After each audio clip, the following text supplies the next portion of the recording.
But my advice to you, if you're out there, you're trying to figure out your life and doing it, I say you're doing a great job. I see you. We see you. Everybody sees you. You may not feel it all the time. You may not get the recognition, or your business might not be making the money yet, but people see you, and keep going after it. Rejection is normal. Never gonna, you succeed the first time, right? I've been rejected thousands of times. Trust me, Ned knows this, right? We always get rejected. But you know what? We keep persevering as Yeah. dads. We all band together, and yeah, that's my advice. Just keep on trucking. Keep going for it. All right, my friends, you're in for a real treat. We've got hype man Dan on Fatherhood Field Notes, dabbing it up right now. Dan, welcome to the show. What's up, Ned? What's up, my brother? Okay. So you asked me, why do I call you hype man Dan? So I don't know. We've known each other a couple years now. And my all out experience of you is when we did that father's trivia night at the brewery, and you were next level. I have a photo of you standing on, this is where I realized how competitive you are, standing on the couch, like with your hands in the air, just in glorious victory because your team won at trivia. I mean, you're competitive and you're all out. So you're hype man Dan in my phone, and I have a picture of you when you call of that. So that's why. Yes, sir. Yes, sir. Okay. By the way, we need to do a trivia night again. That was an amazing event. Amazing Well, I realized event. how crappy I am at trivia, so that's why I haven't done another one. Oh gosh, here we go. All right. So Dan, I know it's a little silly, you and your family are coming over to my house for dinner tonight, but I just couldn't quite get it together of us doing this in person. So we're, 10 miles apart right now, talking fatherhood, something I've been looking forward to. Now, the first question that I ask every guest is, how old do you find yourself today? Side note, everybody, I have never seen these questions, so I'm actually okay. All right, let's do it. Okay, so how old do I feel today? Yep. Well, I'm 46, my age, but honestly, straight up answer, I feel like I'm still a kid. Like like I would say, like past 18, like 21. Like I still feel like me and Ned, we played pickleball the other day. We just go out there. We just, we're just dads having a great time. But you realize afterwards, yeah, I'm not really that young anymore. But you still feel A little sore. Yeah, a little sore, but you feel that way. But we still feel like we're 18 or 21, whatever. Yeah. Now, here's why I was ready to finally do the podcast, although we did have it scheduled prior to this, but we've been playing pickleball for about a year. I beat you once, maybe a fluke, Are you serious? a You're putting year this ago. online? Oh my God.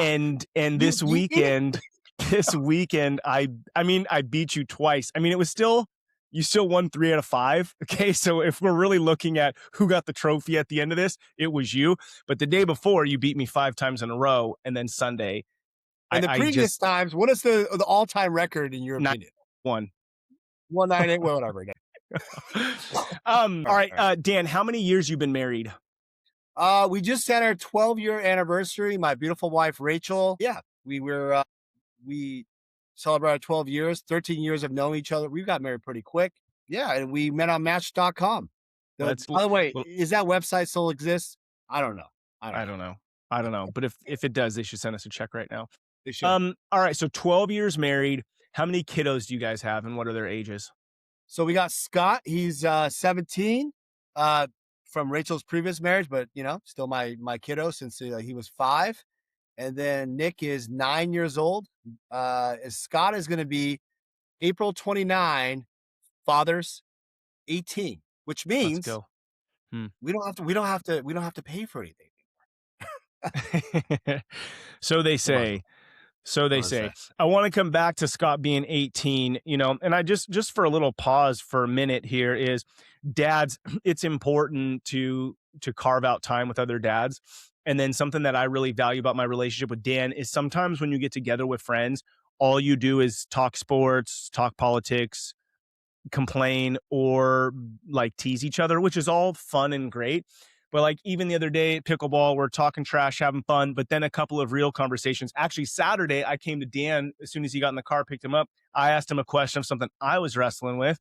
And then the next day, he shared something and we talked about it. So it's super important to not just wrestle only in your head. And then also, I think sometimes when obviously talk about everything with your spouse, but sometimes it is good to get that male perspective, that father perspective. And even I think sometimes we can put a little bit of a burden on our wife. So I really value that we get to talk about real stuff together. Um, all right. So obviously you guys live in Hawaii, live down the street, but you don't just fully live here. Where else do you guys live? We live in Olympia, Washington, the capital of Washington State. I moved here around 2020. My wife's from Rachel's from Honolulu area. She was born in Honoka, so during COVID, we're like, we got to come back. She quit her job and just enjoyed her life, and it's been awesome. It's been awesome because see more of her. We've been blessed to be able to see the world, but also be together, and that's what's really Yeah. important for us. That's awesome. All right. I love and hate this question. So, a lot of men ask the question, what do you do for a living? Because we use it to size Oh each other gosh. up. But the reason why I ask the question is it's like, doesn't matter what you do for a living, you're still going to wrestle with, oh, my kid's turning 9, or my kid's going to be 18, or my kid's got to go to college, or my kid's going to get married. We wrestle with these same things, or marriage is super difficult and wrestling through that. So, with that being said, you do something really unique. So, why don't you give us a couple minutes of what it is that you do for a living? When people ask me what I do for a living, I pretty much tell people, do you know Pokemon? Because they're That's like, as you lead with is Pokemon. no, no, Love it. because what is Magic the Gathering? And that's what I do. My company is vintage magic, .com. We've been selling the high end vintage magic cards since I was a kid. I started sports cards when I was like 19 years old. Actually, sooner than that, like 10 years old. And I've been, selling the top tier collectibles since I was a little kid. And as some of you guys might know, as fathers love sports. Sports cars has gone parabolic. You Mm, know, for example, there was a Michael Jordan rookie, not rookie card, but Michael Jordan logo man with Kobe Bryant autograph, one of one, that sold for $13 million. wow. Kevin O'Leary, the guy from Shark Tank, was one of the investors of it. And basically, it's one of those things where these collectibles have become very much an alternative asset. Like it's like anything else: gold, stocks, bonds, Mm, magic cards, Pokemon cards, and also sports cards. So I started sports card industry, and then I was basically doing corporate America, right, for years. I was mechanical engineer by degree, but I did corporate America sales, corporate sales for like FedEx. I was the youngest sales rep at FedEx back in the day. So let's go. I don't know. I don't know what that means, but 40. So I went to I'm from Seattle area, went to Southern California, did that, and then came back to Washington with family, and I had a girlfriend at the time. And then I did more transportation sales, but in the whole mix of doing in Southern California when I was young, like 22 ish, and 19 to 24, I was doing magic cards on the side. So I was building my business Mm, during that time. And so, like, I'll show you now. This let's see show it. and tell. This is a Mox Ruby. Some of you guys are like, what is this thing? This is cool because it's signed by the creator of Magic the Gathering, Richard Garfield, like Bill Gates of Magic, Of and the magic. All right. artist Dan Frazier, who created the artwork for this. So this little image there, it's basically like a baseball card size, is basically a card that people play with. This card is authenticated and graded by CGC, a big company out of Tampa, Florida, who's graded all the high-end comic books. You guys may Mm, have known, like that. They recently had a Superman #1 that sold for like $13 million. I mean, out of sheesh. CGC. So they do magic cards and other things. I was grading cards at the biggest company, PSA, when I was doing sales calls at FedEx. So imagine I was doing my Yeah. 8 sales calls a day at minimum, driving to Newport Beach, California, grading magic cards. And I basically was hustling because I knew that I didn't want to do this anymore.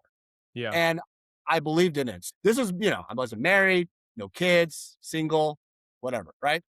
Did that. So here's what the card looks like when it's ungraded. This is a Mox Diamond. Give you an Okay. example. This is like, this card right here is like $8,000. This Dang. card's, like $1,000, right? It's a famous card. And then what happens is when the artist creates everything, there's like a sketch, right? A Okay. pencil. Sick. Yeah, we're looking at a sketch right now Yeah, original of the sketch of image. a time walk, very famous painting.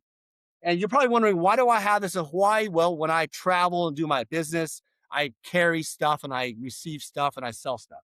And Yeah. lastly, this original artwork is the Richard. This is beautiful, Richard on Yeah. port, and it's a remake of the painting, but with this like a balloons. It's a beautiful painting, So is that and like is that acrylic? What is that?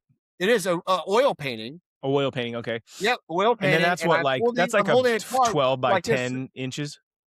This one's, yeah, like 8 by 12. But back in the day, this Okay. painting, for example, here, the Mox Ruby, is 5 inches by 7 inches. And I'll give you an example. Like this is the original beta edition, which is the second edition, but alpha is the first. The original artwork was like this, but it's smaller. This painting here is worth over $1 million. Just the Dang. little artwork, if it was around. This painting here, we sold recently to a guy in Japan for like 5,000. This is something that is, the artist Jerry Terratelli can remake, make, multiple, different ones. But it gives you an example of what. So they basically translate these paintings into cards, and the game is honestly one of the best games. We haven't played yet, Ned, but you and Nope, Brody haven't and learned I, yet, but I wanna learn. we should totally play. So I know it's a lot of information, guys, but basically I'm in the collectibles and art business. That's what I do. Yeah. No, it's super cool and interesting, and also just love the hustle of doing something you're passionate about on the side, while doing your business, and then it turning into something that has, like really fed your family and given you freedom in truly an incredible way. If any dads right now are maybe younger or not, and they are kind of in a hustle of they're in corporate America or they're in a career and they're trying to like build their thing on the side, is there any words of wisdom from the great hype man Dan that you would give them? Well, I mean, look, I'm just like you guys. I'm just a guy who I grew up poor. My mom, divorced my dad when I was 4.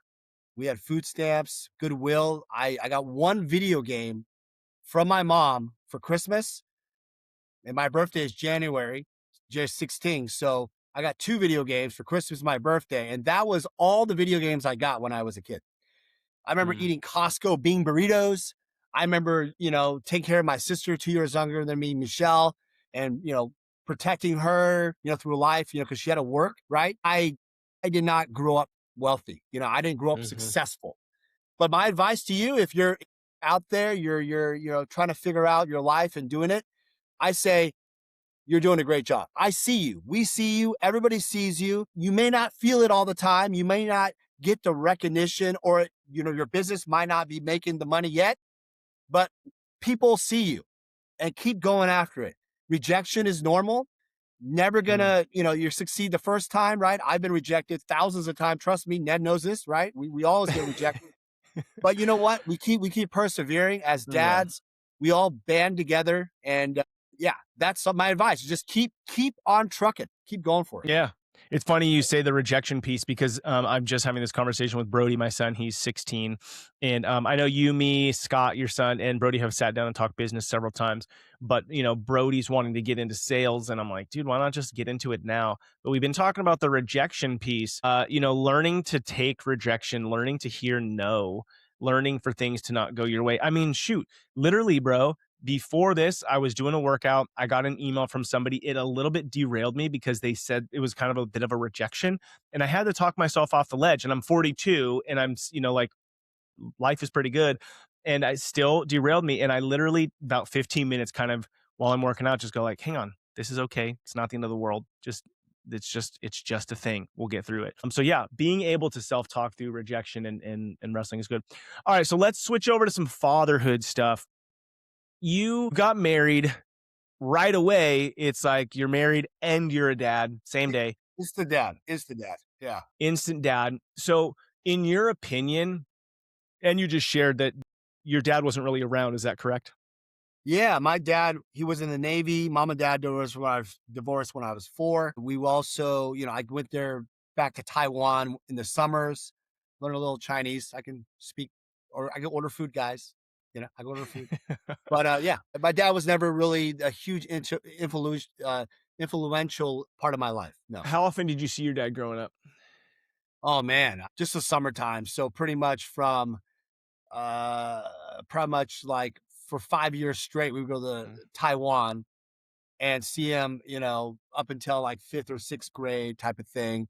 I think my sister went there by herself once, to get a little bit more, the environment. But no, I didn't see him a lot, honestly, and it's, What's something, if you think back to the times you did get to spend with your dad, what's something that you appreciated about your dad? And then obviously there's probably stuff you wish were different, but if you were to name it, what's something you appreciated and then what's something you wish was different? yeah, yeah. Um, while we didn't see each other a lot, I think my dad was very, very strict, very methodical. I get my temper from him. I will Mhm, definitely say that. Something that I've been working on for years. I think when I see him in a social setting, for example, he was very charismatic with his mm, friends and he was in the Navy, so he was a commander in the Navy, decently successful, almost a captain. And I saw him very, engage and socialize very well. And he also very structured. I think I get some of that from him, where I'm very structured and I like a certain mindset. My son Nick, 9-year-old, definitely is very particular. I mean, if you mhm, take away, or if you change a setup, if you change something in his room, or something changed, he just goes ballistic. I mean, obviously those levels to growing up, but it reminds me a lot of myself. Like, I was yeah, very structured, and when I did the sports cards and Magic the Gathering, everything was very methodical. Imagine, yeah, guys, a closet in the apartment, and I would put the baseball cards in the cases, and I would just literally like structure them, grade them, authenticate them, make sure they're perfect. And I must have got that from my dad. So very meticulous and particular. meticulous, very detailed, extreme detail. Yeah. Which is a good thing, by the way, and a bad thing in some ways. Sure. Yeah, of course. There's always a shadow side to the Downside, things that we're downside. great at. So, in thinking about the time you did get to spend with your dad, what's something you wish you was different or that you got from him?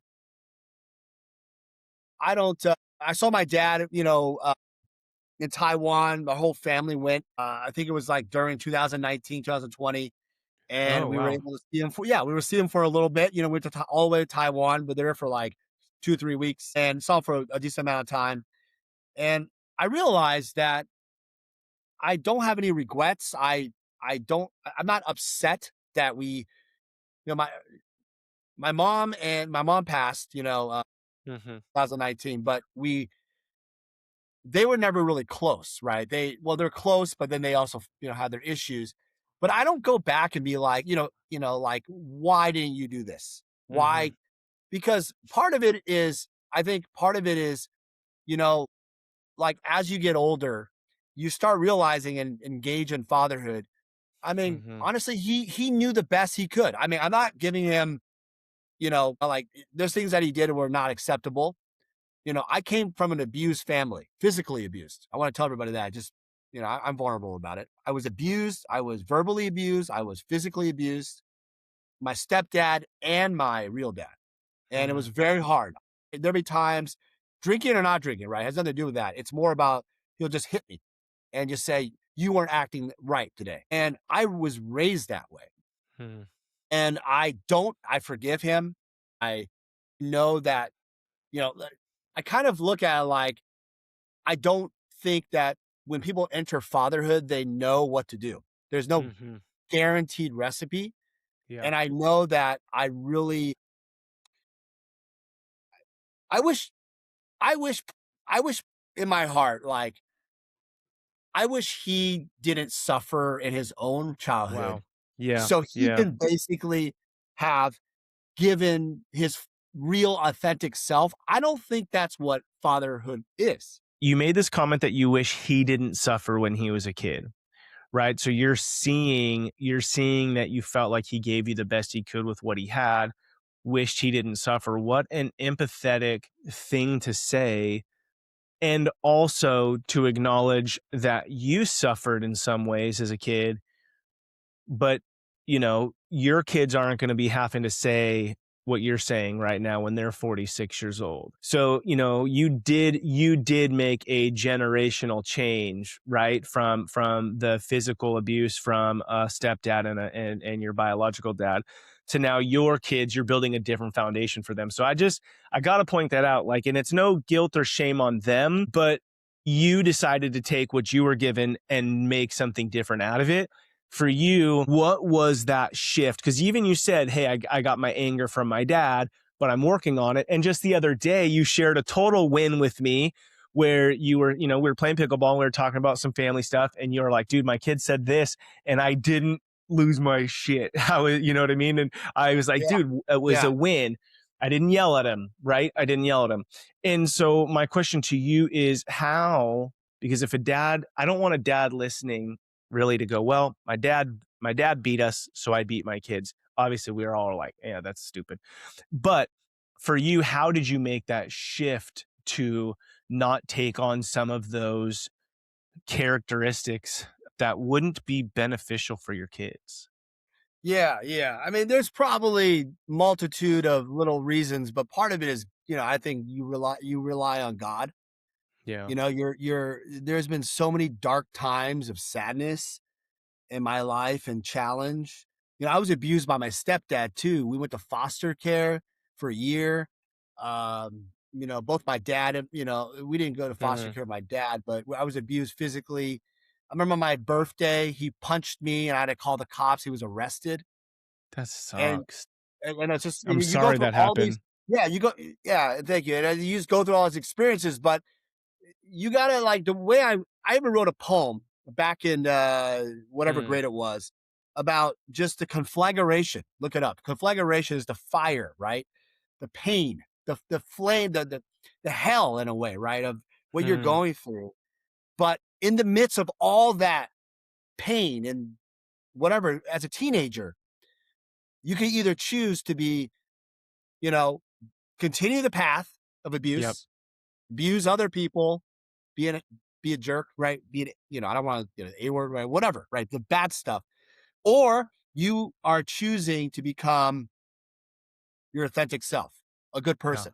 And I told myself at a young age, like, I have this genetics, right? Experiences that are really negative.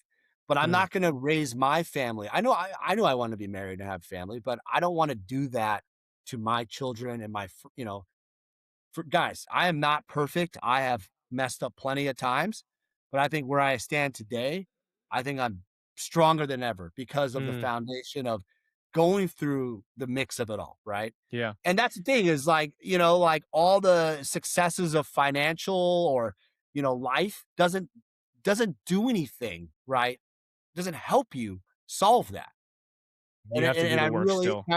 yeah, and I really got a lot of help from, asking for forgiveness, Mm, forgiving my father, forgiving my stepfather, forgiving my mom. My mom mm, when my stepfather abused my sister years ago when I was 5th grade, and she was just for no reason. My mom was sitting there reading a newspaper, letting her daughter abused. And I was there so afraid, not knowing what to do because this guy's so big, right? yeah, And I couldn't protect my sister. It was a failure on my part. mm, Next day, she comes, wears long clothing, but her whole body was purple, bruised. And we were CPS, right? Child Protective Services. So I I really learned to, it was obviously I went through all the emotions. Like I was angry, I was yeah, sad. My mom, like, why were you there to protect us? But in the end of it all, you have to forgive. You have to, like you said, I like what you said a lot, is change that,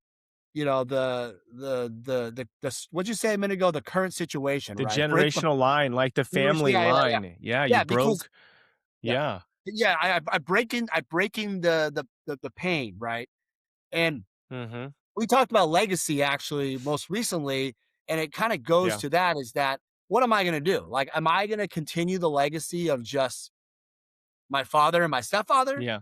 Or am I Destruction. going to choose? And obviously I choose the other route, but there's a lot of people out there who don't have the opportunity, just don't have it in them.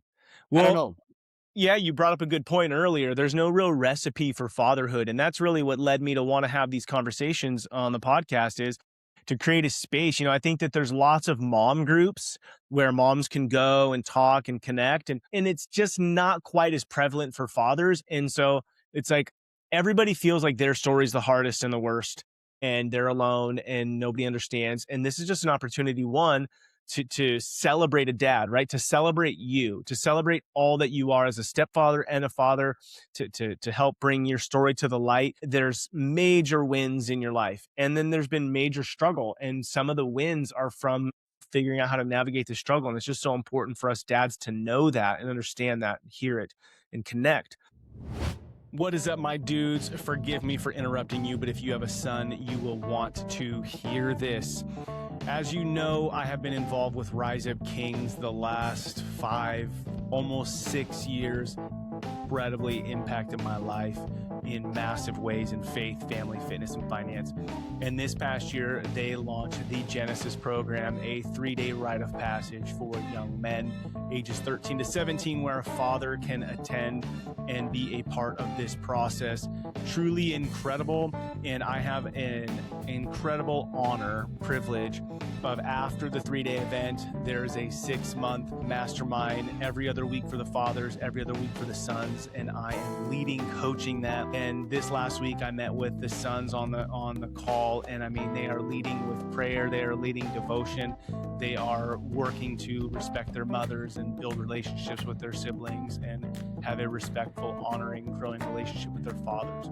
Something each one of us, I mean, I have a 16-year-old right now, and this is incredibly important as you and I are kings in our kingdoms and in God's kingdom, wanting to ensure that life and family values lives well beyond our time here on this earth.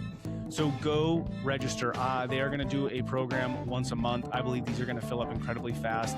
The cost is very fair. Please go register, sign up, check this out. It will be something that you will look back on as a linchpin moment in your relationship with your son and in his relationship with himself, with you, and with God.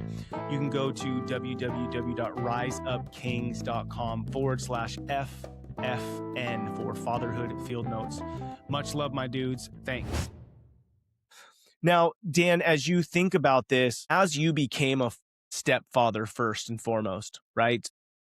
As you stepped into this role, what was really important to you? And maybe you answer it in like, what do you think the role of the father is supposed to be? And then how did you kind of step into that when you first became a father to Scott as you're getting into this new life with your family? Yeah, Scott is, he's, by the way, he's 17, 18 here coming up April. Very proud of him. He's got accepted Texas State in Austin area at college. It was interesting. He decided at first he didn't want to do college, but then he made that commitment for himself, not Yeah, it's us, great. force, like influence him because we all went to college. My wife and I, we both went to college. He chose that. So to your question, I think it's a great question is that I entered the relationship as a father. Mm-hmm. I knew, in fact, what happened was my first date with Rachel, I said, I got to meet Scott. I didn't like wait around like other dudes and be like, hey, let's date for like a year.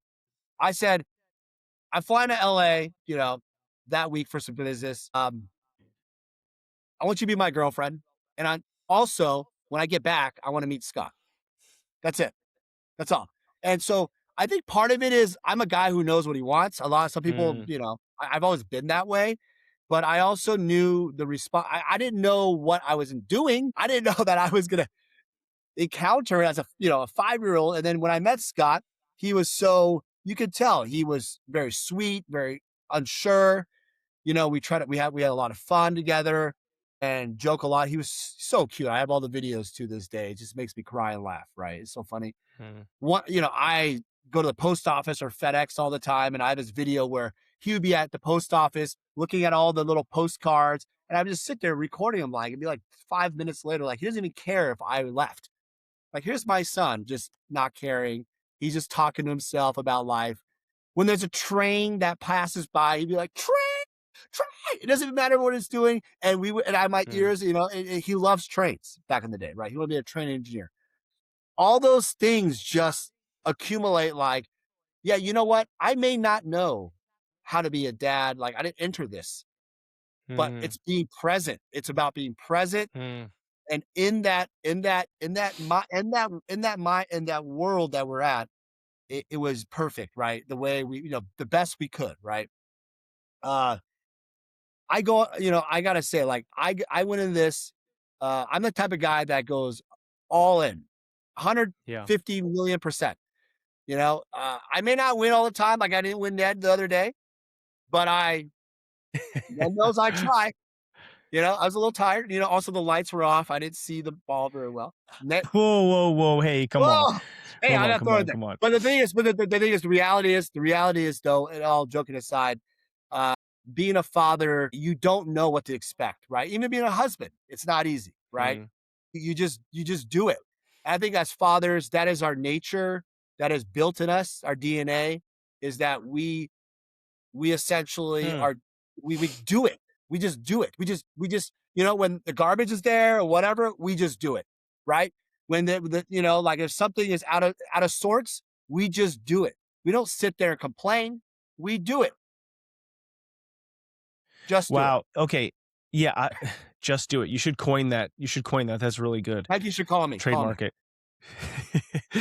um, okay, I wanna sit on this for a minute because typically I ask people like what the role of the father is, and there's kind of like, if I was being interviewed, I'd be like, provider, protector. You kind of go through these things, but something that I love is one, you defaulted to you were doing a chore, going to FedEx. You recalled a moment of presence with Scott that mattered to you. He's young. He loved trains. You were present for that moment. And something I don't know if us dads give ourselves enough credit for, okay, this is massive, is instinct to take action. I think it's so obvious with a woman, right? You see a woman become a mother and you're like, oh, yeah, breastfeeding, aware, I mean, just name it. Moms are incredible, right? And it's instinct. It's just so clear. But dads, maybe we need to just give ourselves a little bit more credit that it's not, we don't got to go read 1,000 books. You don't got to listen to all my podcasts. It's like, see a need, take action, Yeah. right? You said you see the trash, take it out. You see your kid, you have an instinct, just act on it. Act on it. Yeah. And it's those moments of being present to not just your problems, not just your chores, but those that have been placed in your care. So I love this idea of instinct. You look like you wanted to say something about that. No, no, I was agreeing with you. I think part of what I've learned as being, a dad and a dude is that complaining just doesn't work. Like all Mm, it's gonna happen is you're wasting your time. And I'm kind of like Ned. I like to be efficient with my time, and sometimes to a fault. I like to be yeah. too efficient. My wife will tell me like you're a little too detailed, and I need to like hold the tracks, and that's something I can work on, right? But I think like I think I also need to understand like I'm also very sensitive, gentle. I love to touch, right? I'm a hands-on dad, but I also need to sometimes Mm, turn off the dad thing and be in their shoes. Like Scott, the mm, situation you brought with Scott was essentially we had a challenge where he essentially, we had a disagreement on uh chores or life and whatever, right? And essentially I'm on the dad mode like, well, wait, he has some debt he has to pay off. And I'm like, well, why don't we just go off and get a job? Like, why do you just do that? Like, why do you sit around playing video games all day? And the thing is, I've realized that if you're going to let yourself get mad about what's happening, and then argument with your wife, right? Obviously, she's, has a different approach, and it just does nothing. Nothing. Hmm. All we can do as fathers is we need to be, and this is something I've been working on since I've known Ned, is I need to be the one that is calm, collective, and Hmm. present of the situation in a very uh, listening, dad way, strong way, right? I can't be the one that's volatile. I can't be the one that's Hmm. throwing crap everywhere, drinking my Bud Light and just, getting wasted and not caring about, our family. I need to be the one that's normalized because ultimately the role is so massive, right? And also what we're doing is we're Hmm. teaching our kids that they can yell. If we yell at them Yeah. Yeah. and Yeah. we are more upset with them, then we ultimately are teaching them to that's okay. And Right. that's not a Yeah, we have to be the steady ones. That's what I'm hearing from you. Be steady, be hands-on, be in the game. Man, I love this. As you've been a dad the last 18 years almost, what have you learned about yourself? Like sometimes yeah. when you do something new, you're like, "Wow, I didn't really realize this about myself." And kids have a way of exposing the real version or the things that we'd love to work on. So, what are Hmm. some things what's something you learned about yourself in being a dad? Ah, man, I realize that I'm not that's a great question. I'm definitely not as efficient and like what I thought I was, right? Being Mm. without kids, not married. I thought, oh, I'll be honest. Can I swear or not? No, You no. can do whatever you want. I was fucking too cocky. I was way fucking cocky. In fact, I am too cocky. And I think that's the truth is that us men, Mm, we feel like we're the shit all the time. We feel like we know everything. I mean, yep, I don't care. Like, oh yeah, I work, so I'll go golfing. Wife, go ahead and do all your stuff, and I'll be home when I want. Hey, kids, yeah, you know what? I work. Go talk to your mom about it. Right? Go out, go. And we often do that too often. I mm, learned that I need to humble myself. mm. I am full of myself, dude. I'm still learning. I'm still learning every day. Right? Do you feel like there was any major shifts? Do you feel like there was parts where you were just kind of like, "Hey, I work, so I'm gonna do whatever I want," and there were shifts when you stopped doing that? Or has Yeah, it I been think yeah, and full disclosure, like my wife and I haven't had the perfect marriage, like, and that's a lot of I it don't think has to be with anybody has. yeah, Yeah. and a lot of it has to be with my demeanor. Like I think when I Mm, first was with her, I pretty much indirectly and somewhat directly put her down and made her feel less. mm, Her classic words were, "I was the boot, she's the ant, and I'm the boot." And she mm. felt that way. So whatever Yeah. I was doing, Right, even though right. even in my mind, I didn't feel like I was doing it. She felt like that. And so for many years, I didn't actually care. Like Mm, I didn't, and not that I made a lot of money or whatever. It's more like maybe I didn't understand. Like remember, I had nothing my idea of a good man or whatever was an abuser.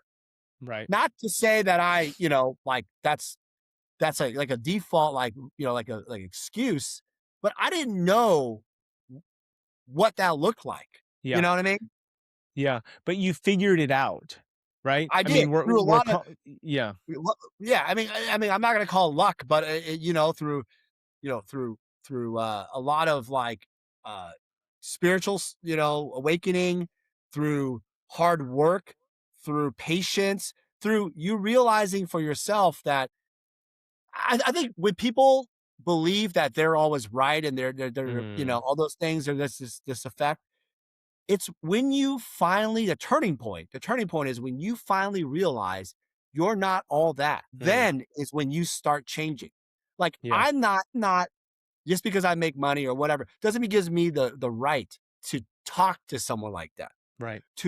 to abuse them, right? And say the wrong things, right? Yeah, yeah. I mean, Dan, so much awareness. I love everything you're saying. And something I really want people to hear is you said, and there's a word you used, and I don't recall, but you basically were like, she said she was the ant, I was the boot. And this is what you said, I made her feel that way, I did. even if I didn't think I was. And so, dads, I know we live in a little bit of an interesting culture at the moment where sometimes it does feel like a little overkill, but in what ways, and here's a great way to ask, how does your family, how do you make your family feel? Right? And so dads, I think you got to ask yourself that question. How do you make your family feel? How does your family experience you? When you walk into the room, what is the feelings that come over them? Is it safety and yay, dad's home? Or is it like, oh my, oh, no, be on your best behavior? I mean, there are seasons where when I walk in the room, everybody's like, look busy, or he's going to give us something to do. You know what I mean? Because I'm Mr. Efficient over here. And I don't want that.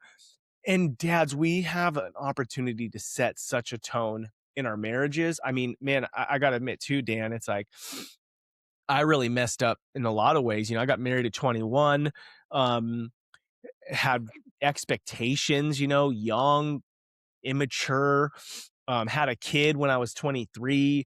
So I mean, I brought my wife down in a lot of ways and didn't stand up and be the man that she needed. And sure, she was immature and young too, but I can take responsibility for me. And I truly believe like a What do you marriage is like think? it. Yeah, Let me throw this out. do it. What do you think you did at a young age that really, that obviously you look back like, wow, I just totally effed this up. I screwed this thing up. Yeah, I think two things I'll admit to on here. One is I don't know that I ever had this real moment of feeling like I went from a boy to a man. So I think I brought a lot of just like boyish traits. So I think in some ways I might have I looked at her to meet my needs like a boy would look to a mom. So I think that was one. And then another one, which makes me sad, is when I met Sarah, dude, she loved the Lord, had her own Bible story or like Bible time and prayer time and this. And for whatever reason, I mean, I was pretty into like going to church, be there every Sunday, be there at 9, like kind of religious about it. And I put a bit of a damper on her because I was like, "Oh, have you read your Bible? Oh, have you prayed?" Oh, and it's like I sucked the joy out of her thing with God, and I wanted it to look like mine. So that was a fail on my part, not realizing that everybody's relationship with the Lord could look different and unique. And so, anyways, those are a Yeah. couple. If we brought her in here, she probably have some more, but those are the two. Yeah. Yeah. Yeah. Yeah. But No, I there's just a lot of yeah similarities in what you're saying. Yeah. I like what yeah. you, So yeah, it's really honest what you're saying. Like we, you and I both essentially, it was our way where we thought, and mhm. we wanted to but I realized that through marriage, marriage here, we're speaking of marriage here, is that uh, everybody has their own journey. Everybody has their own, story, and it's important.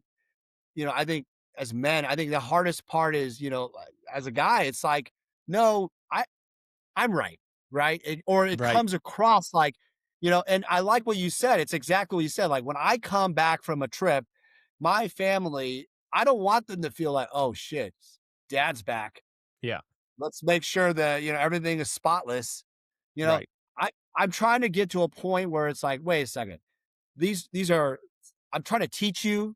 It's important to clean your things, do your Yep. things, do your chores. But I don't want to be this, this terror, Right. Yeah, and it's interesting because it's a wrestle, right? Like, how do I? Because I can see how a lot of dads just be like, you know what, forget it. I'm just going to be passive because I try to put chores, I try to create standards. But I think we just need to look a little bit more at the long game, not just like a short game of chores. You know, don't look at the day and the week, look at the month and the years. I think, in this, just we could wrap on the marriage thing for this, Yeah, just yeah. end it here. But I think marriage is critical to being a good father. But I think in some ways, what it comes down to is, am I living like, hey, everybody's living in Ned's world, so orbit around me, which kind of makes me think I'm God. And that's how I feel like I showed up a lot, is like, hey, this is my world. You guys are kind of lucky to be in it. But what the Bible says is husbands, love your wives like Christ loved the church. And that means you lay your life down for them. That means that it isn't your world. It's you are there finding their needs, which comes back to the instinct. Like we want to serve. So, like, if we serve, we're going to feel fulfilled. And, dude, there's no better example we could give to our sons and our daughters than loving our wives well. Yeah, yeah, yeah, and they see that. They see that. When Yeah, you it's love massive. Sarah and I love Rachel, and there's this overwhelming love and joy, just authentic self. Mhm. They see that. They can sense it. They sense when each individual is happy, right? It's innate in them. I think it's just so important. Yeah. 100%. 100%. So I got a couple more fatherhood Yeah. questions as we're coming to the tail end here, but you've got you okay, let's look at this. You got Scott who's about to go to college, and then you've got Nick who's kind of about to be not a little kid anymore, but kind of start to be into middle school and high school.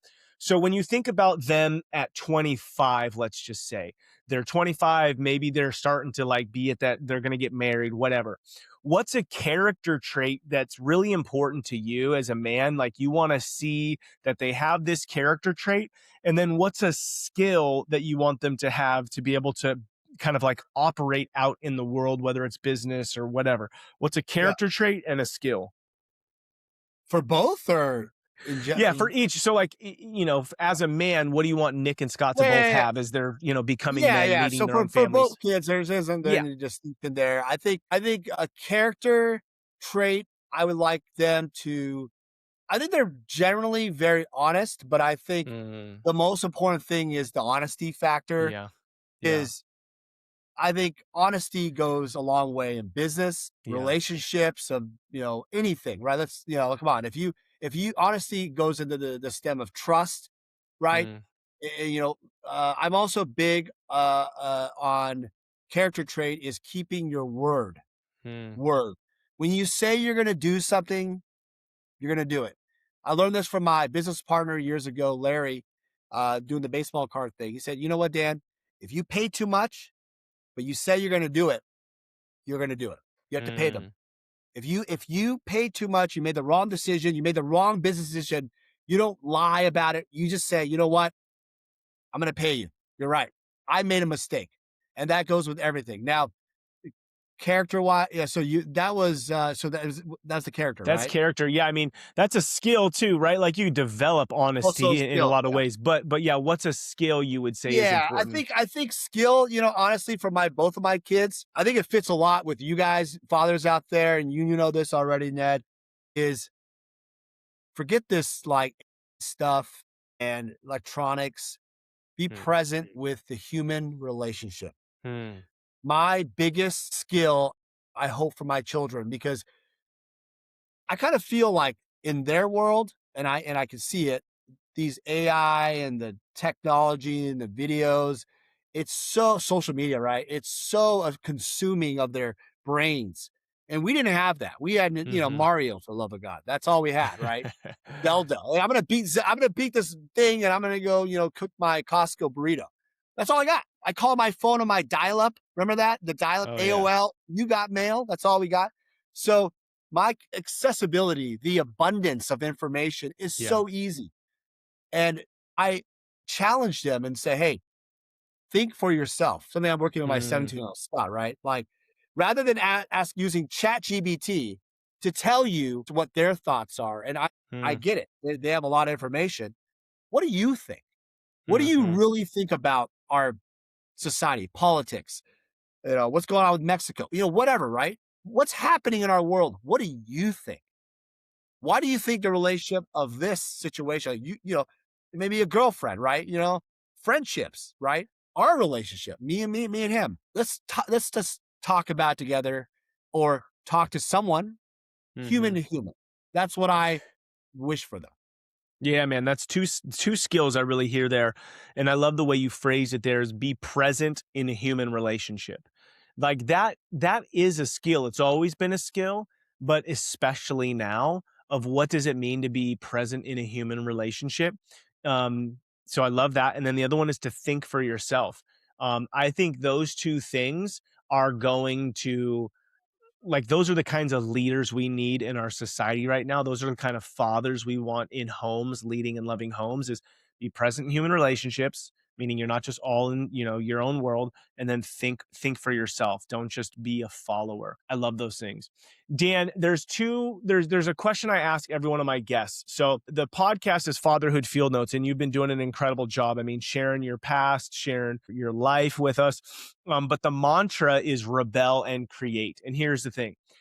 as men, we want to fight in our life, right? Like we want to rebel, but not just to be destructive. We want to create something in its place. So you kind of answer that question a little bit with the social media in a sense.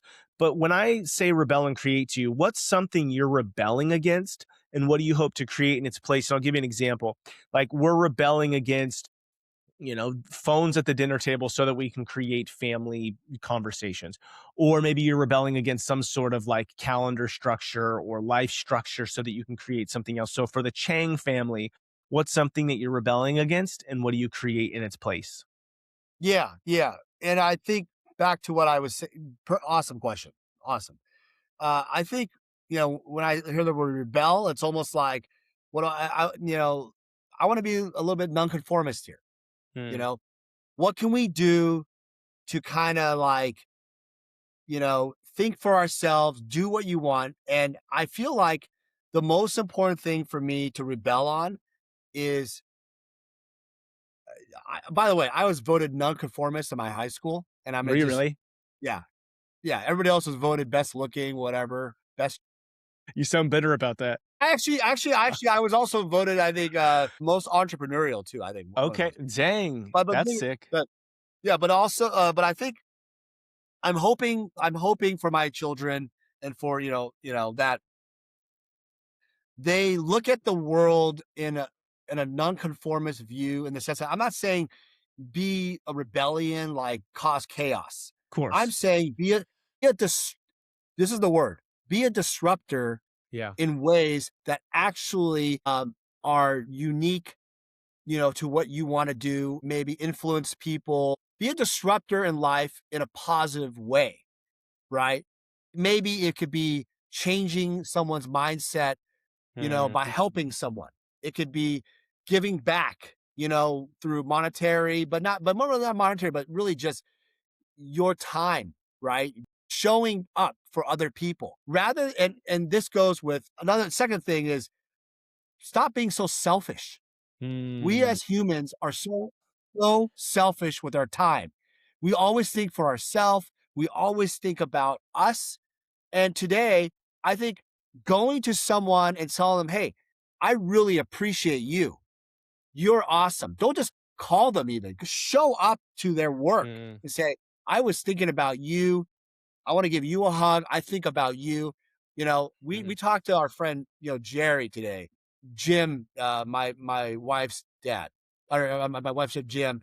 Best friend is Jerry. He has a law office, and we went to his law office for a decent Hmm. amount of time, and he said, "How are you doing? How are you Mhm. feeling?" Shit, and then we had a really good talk. I'm not gonna reveal all the things, obviously, we don't have the time, but I'll tell you, going to do that really gave him a lot of like, wow, someone's connecting with me. Yeah, someone But cares about me. even, it's not just, Jim's from Thailand, but he's there present. Let's Yeah. walk in and, you know, again, not everybody has the time. I get it. A lot of you guys are working, whatever, but I'm saying do something that's beyond just a text. A Mm. phone call is much better than a text, right? Mhm. Anyway, Yeah. so No, I mean, be a disruptor, be a nonconformist, which everyone's being selfish. I mean, that's a generalization, but if we look around, we would say more people are selfish. And then what you tied it to is time.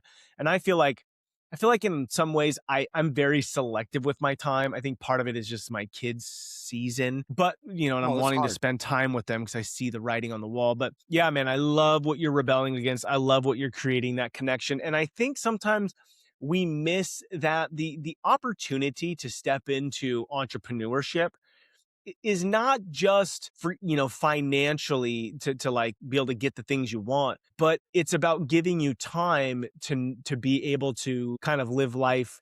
Obviously there's a huge amount of responsibility that comes with it, big burdens, but no one's like, hey, be here from 8 to 4 or be here from 9 to 5. So it does create some freedoms for you to be able to be with people. So I love Yeah, that you've Bill. you've Yeah. done that. By the way, Bill Perkins, entrepreneur, poker guy, wrote a book called "Die with Nothing."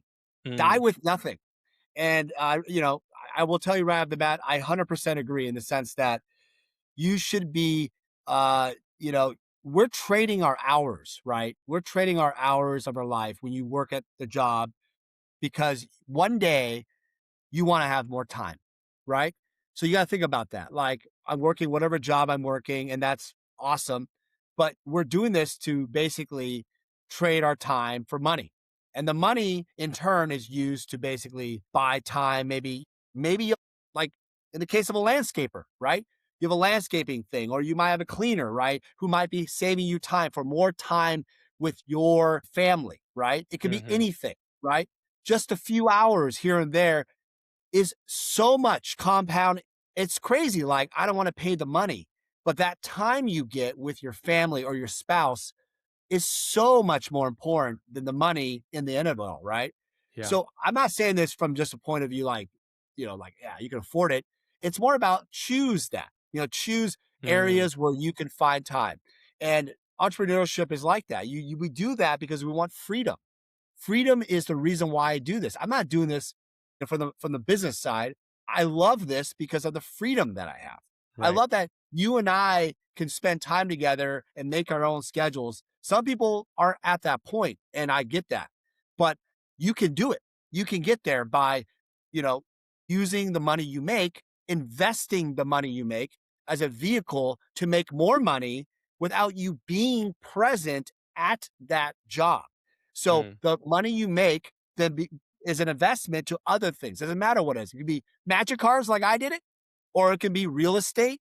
It can be stocks, bonds. It can be, whatever, yeah. right? Lots of Commodities options out trade, there. lots of cryptocurrency. I mean, we could go fraud forever. I don't want to take Yeah. up your whole entire podcast, but that's my, yeah. Yeah. Well, and Dan, as you're saying that, I'm, part of me is thinking about, oh man, what about the 45-year-old guy who right now he's kind of in his career, he feels like, hey, I've got my mortgage, I've got my car payments, I've got my stuff, and like I'm good. I'm good. I would have liked to invest in that, sooner. And I hear you, the dude who's Yeah. thinking that right now.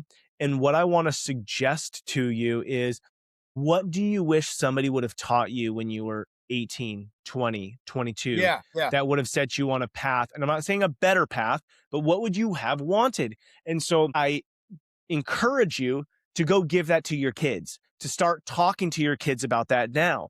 Don't let them just default to what the world says: high school, college, job, marriage, house. It's a fine path if it's the path that you choose, not the path that happens to you. So I highly encourage you. Like right now, I pulled my son out of high school for junior, senior year. And my guys, it is a wrestle. I'm trying to figure it out. I'm learning. I'm teaching him. I'm doing that while I'm doing my business because I wish there were things that I would have known that I'm learning now that I'm teaching to him at 16, 17, 18. So you don't just think about your life, think about your legacy, which is your family. Do you have any other thoughts on that, Dan?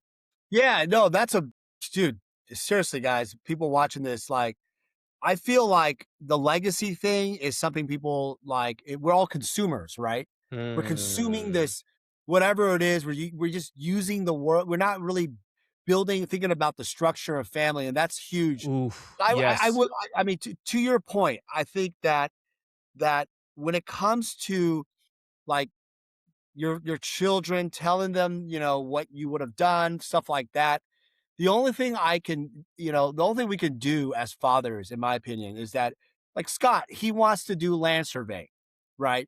His grandfather has built a business, and he wants to pursue that, get the college degree, all that. I all you can do is support that. You can instill other areas that would really help guide that. One area I will tell you that, let's say you're a father who's trying to work in the 9 to 5, right? And you're not quite have investments that really are a vehicle to make you interest and whatever. The most, this is the hardest to say. I'm going to just be point out, like, I'm a very direct person. Ned knows this. I'm like, Uh, it's all about spending, mm, lifestyle. If you have to understand that you can do this with, one income, two income, like, you can get there, but it comes down to math. It's all spending. Even if you're a millionaire, but you spend like you're like a multi-millionaire, you can't afford it, you're going to be broke. You yeah. can make 50K, but spend frugally and correctly and save up to get that first house. There's options for you. It's not like it's some kind of like, it's all about that. Teaching that to my son Scott right now. Like, why do you have, I asked Scott, why do you have an Apple phone that you're paying $20 a month where your grandma gave him a Samsung phone for free, because for his, and he's paying $20 a month, so effectively $240 a year, right? Why are you spending that? Do you have a business? Nothing. His answer was, I just wanted to have the AirPods and an Apple Watch. And I looked at him like, I'm not going to tell you what to do, but at $240, you can pay off your debt. You can reinvest. $240 compounded over, oh my gosh, do the math. $240 every month, a year. I mean, every year, right? I mean, he has other things, Chat GBT, Spotify, this, which you don't even need, like we have a family, we have other family plans. Use your parents. I mean, hit guys, So use your spending, parents. we need to teach our kids about this. And frankly, we need to do it too. Like, even as you're talking about, like, I'm convicted in certain ways, but it's like spending, are you living above your means? And then compound interest, are you teaching compound interest, right? Are you teaching these things? And again, not just money, but also love, relationship, presence, right? That compounds as well. It's funny, like lately I've been asking Brody every day, because we're doing a Bible study every morning, and my first question to him is, who did you serve yesterday? And I've been doing this for like 6 weeks, and it's like, I don't know. And I point out, oh, well, you did this, or what about this? And dude, before, it's like, now that we're 6 weeks in, he told me today, he's like, you know what? I'm starting to see opportunities to serve. Like last night, his sister asked him to fill up her cup with juice. So he did it. He's like, yeah, I'll do it. So that is also compounding, right? Asking the same question for Correct. 6 weeks in a row. We're It's not like, just talking now, about money here. Yeah. no, Yeah. no, We're talking about everything. Yeah. everything. Dan, we could talk forever about this stuff. Oh yeah. You're one of my Yeah. best of friends, man. Come on. Yeah. We can talk. I love you. I'm Yeah. grateful for you. You and your family are going to come over to my house right now for dinner. You like live 10 minutes away from here. I'm looking forward to that. Any last thoughts? So right now, imagine there's a guy mowing his lawn, driving his car. He's on a run. And what is a word of encouragement you would give him in any area of fatherhood? What would you say to him? Dude, I mean, we're all in the same like fraternity here, right? We're all in the same mix. I'm not better than anybody else, but if I was to just throw out any advice, I would say that if you are, I think fathers out there, be more vulnerable. Be more vulnerable I with love that. to your kids. Be more vulnerable to your wife. Be more vulnerable to God. Be willing to cry. Be willing to tell it all. Don't hold us. I'm better. Like yeah. No, it'll be done next year. Like don't waste your time. Like I always tell people too, and this is something that I always, I can do better at in some ways, but I always say, no one's going to remember you mowing your lawn. Like I know the lawn has to get mowed. It will be mowed. It will be mowed. Your kids will remember you for you being present and being with them, teaching them, laughing with them, having some movie night, popcorn, trivia night, whatever you want, going to their games. Maybe you don't go golfing with your buddies and drink that Bud Light and, every Saturday. Your wife, your kids, devote that time to them and then serve them, right? And then in turn, I think you'll start finding the rewards for yourself too. Yes. Yes, Dan, I love it. The vulnerable part and then the reward of serving your family is far greater than whatever it is you're daydreaming about. Yeah. Dan, you're an incredible man. You're an incredible father. I love how you love your wife. I love what a generous, authentic friend you are. I enjoy my time with you. I look forward to, many more years of just laughing and goofing off and getting into shenanigans with you and having deep conversation about life and learning how to continue to love our families well. Dude, I bless you, bro. And I am blessed when I'm in your presence. So thank you.